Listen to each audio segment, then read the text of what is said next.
Hi, David. A long time, I know. Let's fix that. Remember that treehouse we used to hang out in back in the day? Let's meet up there. Have a few drinks or something. Write me back if you're down. Your good friend, Sean.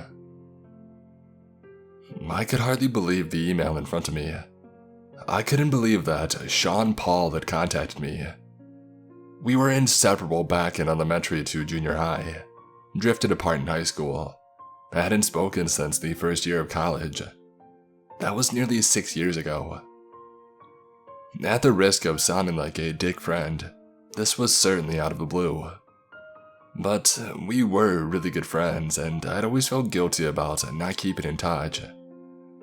With that in mind, I decided to write him back. It wouldn't hurt to see how he was doing after all. Heck, maybe we would even be able to rekindle that old friendship. Ever since starting full-time employment, my life's gotten kind of dry, so it might be a nice change of pace. Hi Sean, crazy hearing from you after all this time. Sure, let's meet up. I'm free this weekend. David. It felt weird signing my name off at the end there, almost like I was emailing my boss or something. I thought back to our times in the treehouse for the next few days. I couldn't help but smile. Those experiences were the innocence of youth personified. I remember reading manga, watching movies on his iPod Touch, and the one time that we snuck up a few of my brother's beers, just to see what they would taste like. Not so innocent, I guess. Sure, I was excited. The weekend finally came and I drove out to the local forest. When I moved out, I didn't go very far. It was about a 15-minute drive there from my apartment. We had agreed to meet at 5 p.m., so I arrived at 4:30. On the way there, I began to wonder, what were the chances that our treehouse would still be there? I mean, it was over a decade ago since we had last gone up. Nevertheless, it wasn't a huge issue. I was sure we would be able to just sit by the river and drink if it had been torn down or something. Still, I was curious. Curious to see what it might look like after all these years. I still remembered exactly where it was. There are just some things you don't forget. By the river, just right of the clearing. It also wasn't a huge forest. My eyes lit up with nostalgia as I saw it. I suppose it looked exactly like how I remembered it. A bit worse for wear, but still intact. I put down my 6-pack of beer at the trunk of the tree. I recalled the makeshift door that we had built. At the time, we thought it was some marvel of engineering for kids our age. It was a legitimate, functioning door, similar to one that would lead into an attic. I grinned as I began climbing the wooden slabs that we had hammered into the tree all those years ago. It was our attempt at creating a ladder, and it honestly worked well enough. I was brimming with excitement as I reached the entrance. With a big smile on my face, I reached up and I tried pushing the door open. But nothing happened. I mean, my hand just hit a wall of unmoving wood. I looked up and what I saw confused me to no end. Instead of the actual door that we had made, one just seemed to be crudely drawn on with marker. I stood there for a second, wondering what the heck was going on.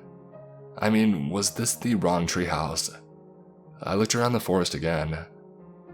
Not a chance. Like I said, there's just some things that you don't forget. I continued inspecting the space where the door should have been. It wasn't as if somebody had taped or glued it shut. It was clean, unbroken wood. I climbed back down and I looked at the treehouse from the ground. Still the same way that I had remembered it. A little banged up after all these years, but still unmistakable. Vaguely cube-shaped, brown wood, 2 small windows on either side. But no door. Somehow there was no door. It bothered me so much that I began searching the surrounding area. Maybe somehow this was the wrong treehouse, despite it looking the same and being in the exact same vicinity. I searched for about 25 minutes without finding anything before calling it quits. I walked back to the treehouse and I looked up at it again.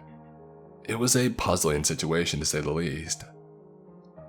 I looked at my phone, seeing that it had become 5 p.m. Sean should be arriving soon. At least I would have somebody to share my confusion with. As I waited for him to come, I wondered why somebody would build a treehouse that you couldn't enter. Heck, how did they carve out the window in the first place? My eyes began to wander around the forest and eventually back up to the treehouse. And then I froze in place. Somebody was staring at me through the window. They seemed to be standing a few feet back, so it was almost like looking at a shadow. I couldn't make out any facial features at all, but one thing was for sure. It sure as hell wasn't a kid. The broad shoulders gave that away. I stared at this mystery person for about a minute before they stepped back and out of view. The hairs on my arms stood up as I began backing up myself. It didn't feel right. It didn't feel right at all.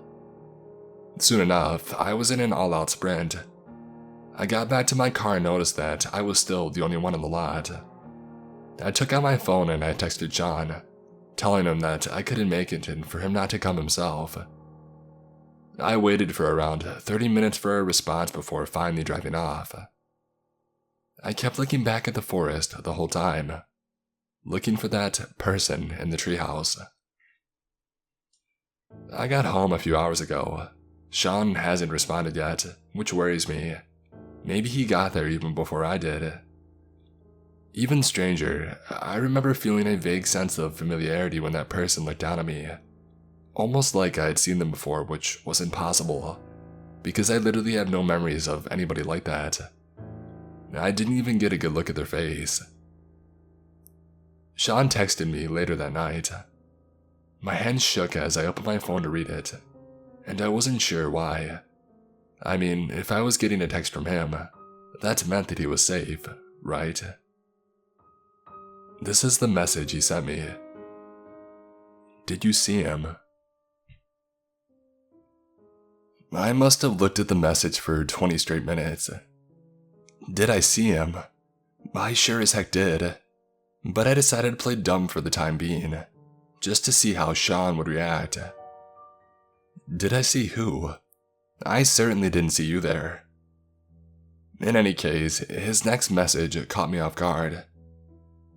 You know what I'm talking about. I want you to answer me seriously. I waited for a bit before responding. This was getting interesting, but not in a good way. This is how the rest of our conversation went. Who is he? So you did see him. Okay, sure, I did. So, who the heck is he? You still don't remember. That's what I was expecting. Remember what? What the heck is going on? Are you going to believe what I have to say? It depends on what you're going to say. Meet me in the forest parking lot tomorrow at 6 p.m. I know that you don't remember, but I'll help you do so. This isn't something that we can run away from. That entire conversation had only created more questions than it had answered. I mean, what the heck was I not remembering? And why was Sean acting so freaking weird? And most importantly, who was the guy in our treehouse? Sean used to be my best friend, sure, but I wasn't just gonna trust him like this. I decided to call June, a mutual friend of ours, in order to dig up some information. Unlike Sean, I actually kept in contact with her. Here's how that conversation went. David, what's up? June, do you remember Sean from junior high? She went silent for a few moments. David, what? This better not be some kind of sick joke. Joke? How would it be a joke? Listen, I just want to know if you've talked to him lately. If you know what he's been up to. Did you see him? Yeah, I did. And he was acting really freaking weird. David, you can't go back. Go back where?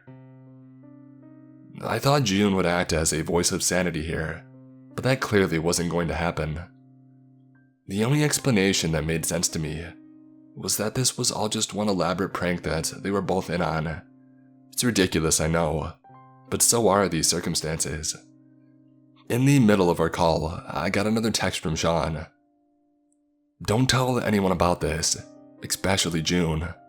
Please don't get her involved." I was starting to get fed up with this whole mystery BS. I was ready to give Sean a piece of my mind. I was going to ask, no, demand that he tell me exactly what was going on, and what he wanted from me. But something caught my eye before I could send the message. Somebody was standing in my backyard. My heart nearly dropped when I saw it.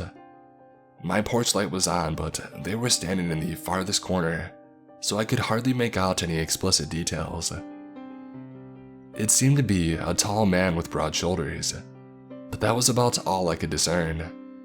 I looked down at my phone and dialed 911, but when I looked back up, the person had disappeared. Or so I thought. I turned my head slightly and realized that they were actually standing on my porch. I couldn't stop myself from screaming this time. Now fully illuminated, I could see that this person was wearing a black tracksuit and one of those white plastic theater masks with a grinning mouth. It was almost too small for his face. The sudden sight of him petrified me to the point where I couldn't move a muscle for the longest time. Eventually, the man lurched forward and smashed his head into my glass door, cracking his mask in the process. And then he did it again and again. After the fourth time, it shattered. And that's when I started running. I could hear his heavy footsteps reverberating through my empty house as I barreled out my front door. I wasn't quite sure where to go, so I just ran into a nearby convenience store before dialing the police. My hands shook as I told them what had happened, and they said that they would send somebody right over. After calming myself down, I decided to call Sean as well. Obviously, I was still kind of pissed at him, but I needed answers, and I needed them soon. He picked up after the first ring. "Sean, can you guess what the heck just happened to me?" "What?" "Some weirdo just broke into my house." "Was he wearing a mask?" "What? I mean, yes. How the heck did you know? Did you call the police?" "Obviously, no crap." I could hear him sigh over the phone, which pissed me off even more. "Look, you want to stop playing this weird freaking game with me? I haven't seen you in forever, and then you come back into my life with this kind of BS. He chuckled. They really did us dirty, didn't they? Say one more line of your cryptic nonsense and I'll report you to the police myself. You can't go back to your house now. They'll be waiting for you. And don't ask me who they are. I'll tell you in person. You remember that diner we would go to during our first year of college? It's been open for a few weeks now. Meet me there ASAP. Why there? Because I need a beer and coffee. Also, I think they've figured out where I'm living as well. In the meantime, don't trust the cops. He hung up afterwards. I stood there for the longest time, trying not to let the disbelief wash over me. About a minute later, I got another call. This time, it was the police. We've taken care of him, for now, but we need you to come back to your house and answer some questions. Come back. I told them that I would be on my way, which was really the only response that I could give them. I thought about Sean's warning. If I trusted him, and he really had gone psycho over the years, then I was in big trouble. But at the same time, there was something in the police officer's tone that I didn't quite like. Sean sounded more genuine. I suppose he always has been. After another few minutes of consideration, I decided to go to the diner. At least it was a public place. He wouldn't kill me there, right? I left the store and I began making my way over. I had been standing in the chip aisle for a while and the cashier looked about, ready to call the cops himself. Since I had left my car back at the house, I was forced to take the public transit, which I really didn't want to do. Now I had the virus to worry about on top of everything else. The bus was empty when I got on, so I decided to close my eyes for a minute. It had been a long day and I thought that I deserved some rest. When I opened them back up, a few stops later, 4 more people had gotten on. They were all wearing those theater masks, all of which had varying expressions, and they were staring right at me.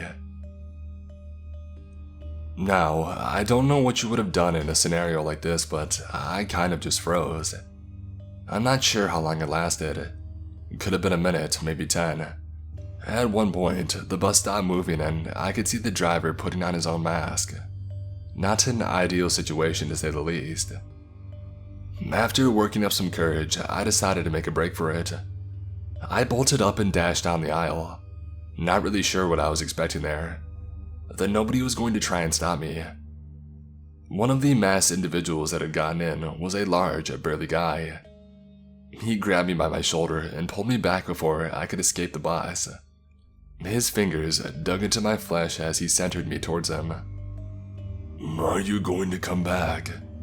he asked in a disturbing, monotonous tone. I didn't answer. Instead, I shrugged away from his grip and I ran off. He definitely let it happen. If he had actually been trying to keep me in place, there's no way that I would have budged. Thankfully, nobody followed me off. Instead, they just sat there watching me as the bus drove away. Things had gone from annoying to downright horrifying. I didn't get it. What the heck did they want from me? It clearly wasn't money. They would have just held me there. My mind kept going back to the idea that this was all a prank. As absurd as it was, it still made the most sense. If that was the case, then I was beyond pissed at Sean. This was not something that I needed right now. I decided to walk to the diner. Thankfully, I wasn't accosted by any more people in masks on the way. I expected to enter the place and find a full camera crew waiting for me, and I was ready to chew them all out, but that wasn't the case. Instead, I found Sean sitting at a table alone. Oh, I thought, I guess the grand reveal will come later. I stormed over to his table and sat down, nearly fuming. "What is going on, man? What is this?" He looked up at me and smiled, a face that I hadn't seen in some time. I don't know if it was just me, but it looked as if he had aged about 20 years. "Nice to see you too, David. It's been a while. You know, a normal friend would just stop by for drinks or something, but I guess I shouldn't have expected that from you, you freaking psycho." I stopped myself from saying anything more. "Look, I'm sorry, I didn't mean that." Sean chuckled. "Come on, David, we never do this soppy BS. If I were you, I would have thought that I'd jump off the deep end as well." Before I go any further, I need to tell you about the last time that I actually saw Sean. It wasn't exactly our best interaction. We were sitting in the same diner and I stormed out at him after calling him crazy and other related synonyms, but I had a reason to do so. He had been weird ever since high school had begun. He started talking to me less and less, and it peaked during the last few weeks of grade 11, where we never even exchanged a word. And then he spent the entire 12th grade year being homeschooled. I mean, I had no idea what the heck was going on with him. Whenever I would try to go over to his house, his parents would just smile at me and say that he was busy. All the time. Busy with what? I always thought that they looked nervous when they said it as well. There was also a rumor floating around. Something about the cops finding him in the woods. I'm fuzzy on the details. I mean, it's not like him or his parents would ever talk about it. In the summer before college started, they just moved away entirely. I don't know where to. I thought that was going to be the last time that I had ever seen him. Clearly, I was wrong. Out of the blue one day, he called me over to the diner. I had just finished my first semester of college on a high note, so I was feeling pretty good. It was made even better by the fact that my old friend had finally reached out to me. I was excited. excited to know what had been going on with my best friend all these years. I wanted to know that things would be alright, and that everything would revert back to the being normal with him, just like the old days. I wanted an explanation. But I didn't like the one that I got. It was like the plot of some bad horror movie. I don't remember what he said verbatim, but there is something about a cult that both him and I had apparently encountered in the woods once. He tried so hard to convince me that it was all true, but I wasn't having it. Eventually, I just stormed out. I mean, I don't recall anything like that ever happening. Even now, it doesn't ring a bell.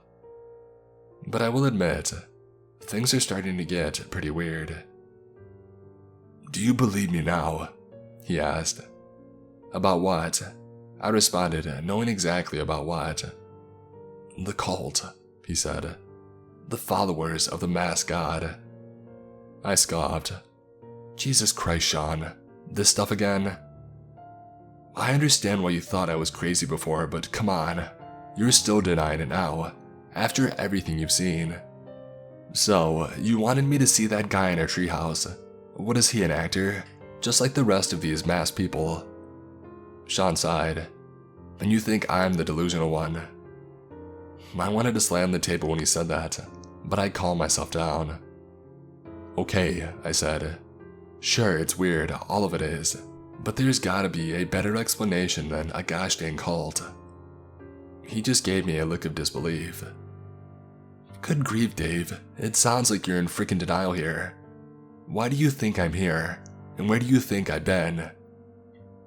I paused. It was a good question, one that I somehow hadn't bothered to ask. "I don't know," I said. "What are you doing here?" "I came back to save you. Like I said, this isn't something we can run away from." "What do you... Let me explain, alright?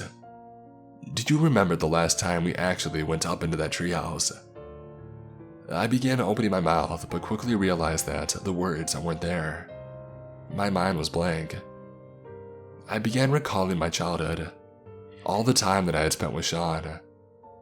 It was fairly clear up until the summer before high school.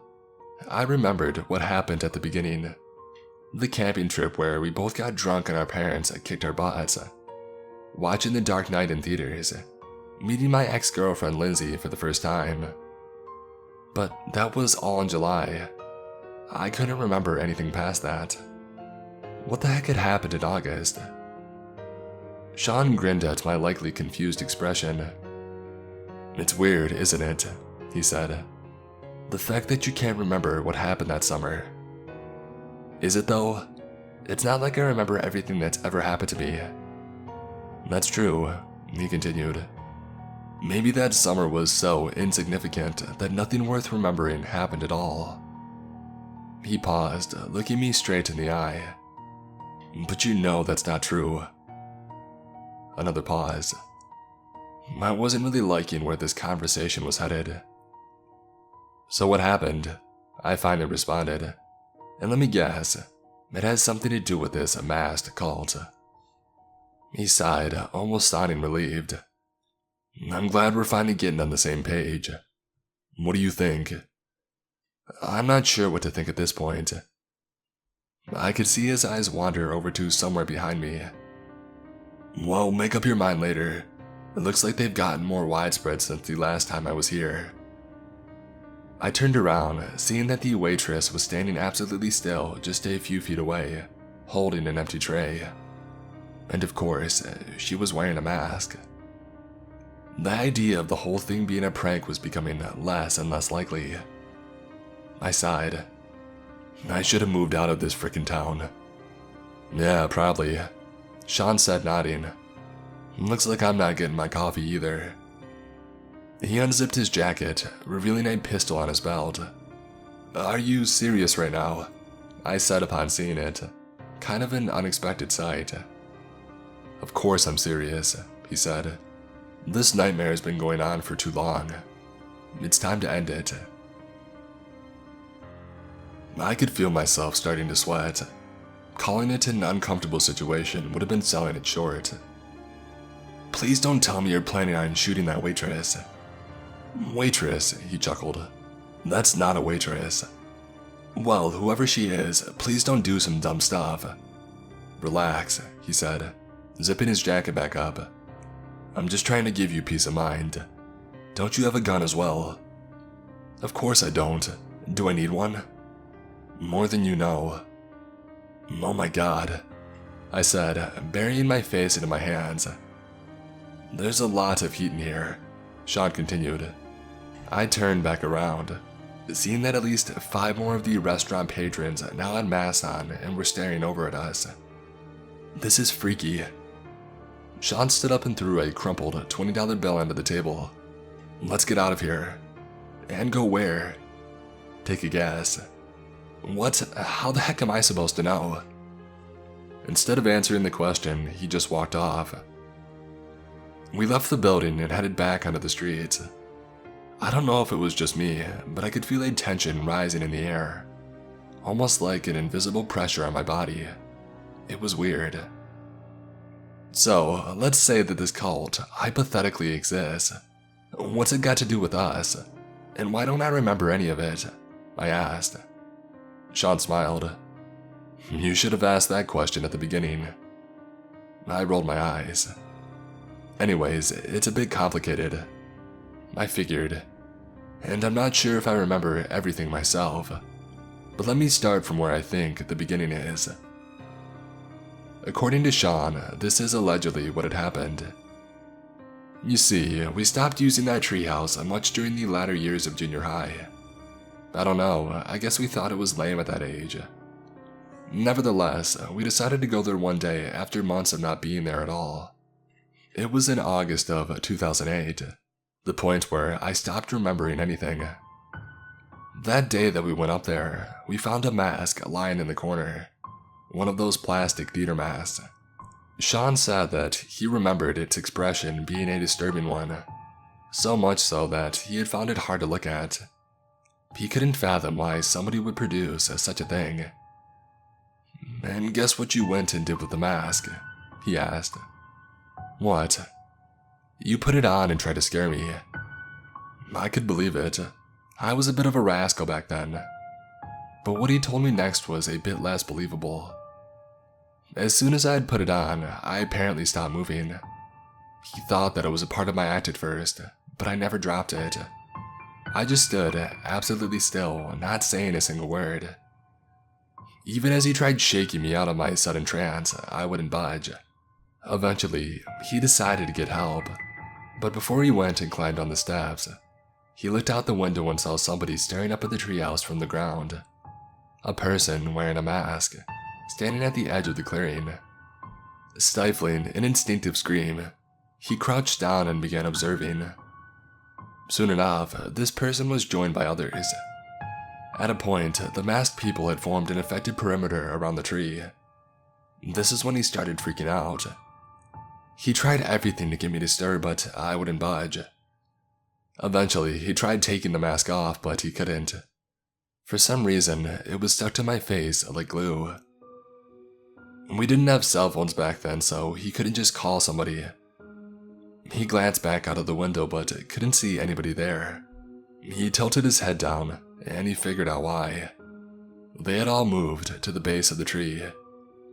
He backed away and grabbed the knife and baseball bat that he had hidden in the floorboards, his only line of defense. He could hear the people beginning to climb up. He dashed over and swung the bat at the head of the person who made it up first. To his horror, his swings didn't seem to yield any effect. He watched as the person's head violently rocked to the side upon impact, and he could hear something crack, but they didn't stop. They just kept pulling themselves up into the treehouse. In a last-ditch effort, he took out his knife and stabbed them in the shoulder. Instead of blood seeping from the wound, it was some kind of sand-like substance. That had no effect either. Soon enough, 3 of the masked people had made it up. Sean dropped his weapons and backed himself into a corner. They stood still for a moment before turning their heads towards me, while I was still unmoving. One of them reached out and put a hand on my head, before chanting out some inhuman dialect. This is when he supposedly passed out. This sounds like some fever dream, I said, interrupting him. I'm pretty sure I would have remembered something like that. Let me finish the story, he responded. Why? Does it get even more ridiculous? Let me guess, a freaking spaceship landed next. He sighed, sounding more frustrated than before. You're in denial, I get it.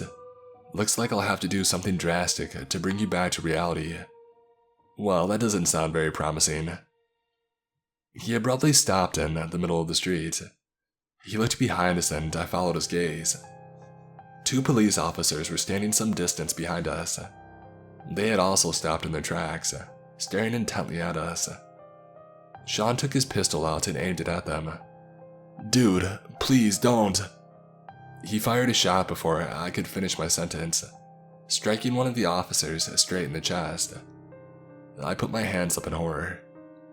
You've lost your mind, I said, starting to panic. What did you just do? Look at them, he said, nearly shouting. Where is the blood? Curious, I squinted. He was right. The shot had hit the officer close to point blank, but there was no bloodstain. Instead, some kind of yellow-brown substance had started leaking from the wound. It almost looked like sand. But that wasn't even the most disturbing part. The cops didn't react at all. In fact, nobody did. The streets weren't packed by any means, but there were a good dozen people in the vicinity. None of them even glanced over at us. God dang, Sean said, looking around. It's gotten worse than I thought.